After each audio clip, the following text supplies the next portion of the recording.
Visions of the Black Heaven, Chapter 17.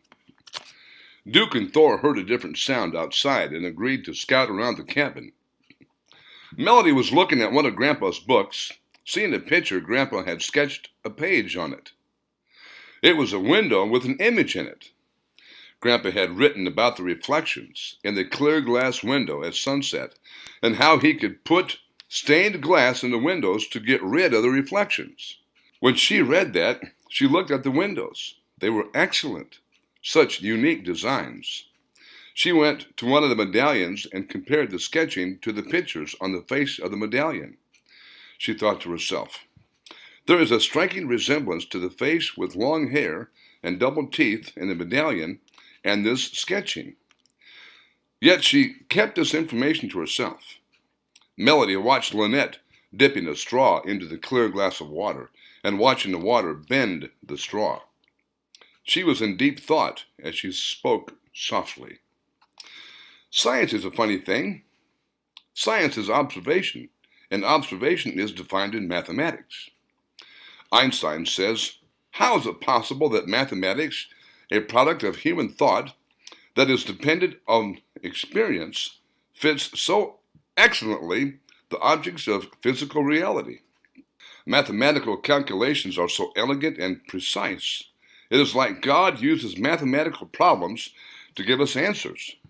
But then again, God must have a sense of humor, because the easiest concept for us to understand has no definite answer, and that is the problem of pi, the ratio of a circle's circumference to its diameter. It almost seems like our perspective is the radius and the circumference is God. We can see the concept of God, but we cannot really understand God fully. Light's a funny thing.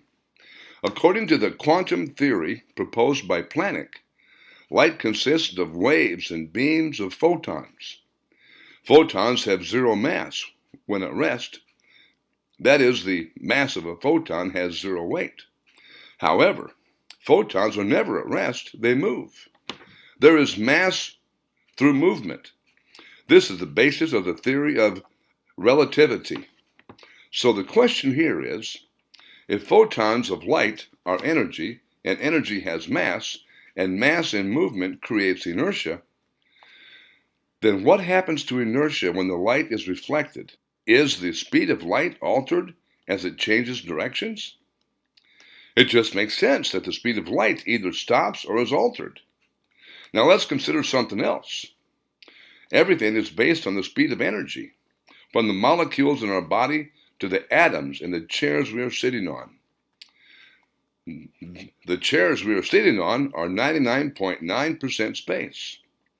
The atoms are moving at the same speed of light, which makes everything a solid. What would happen if the speed of the molecules were altered? Then there would not be anything solid, and that would create a different dimension based on the speed of energy.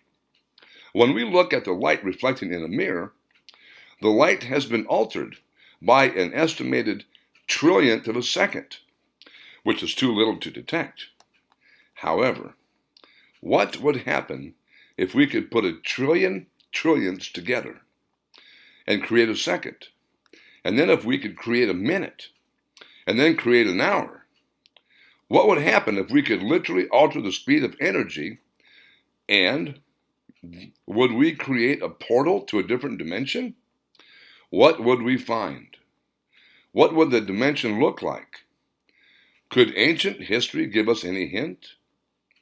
Melody watched Lynette getting excited. The more she talked, the more she paced, the more her hands moved, the louder she spoke, the more ideas she had.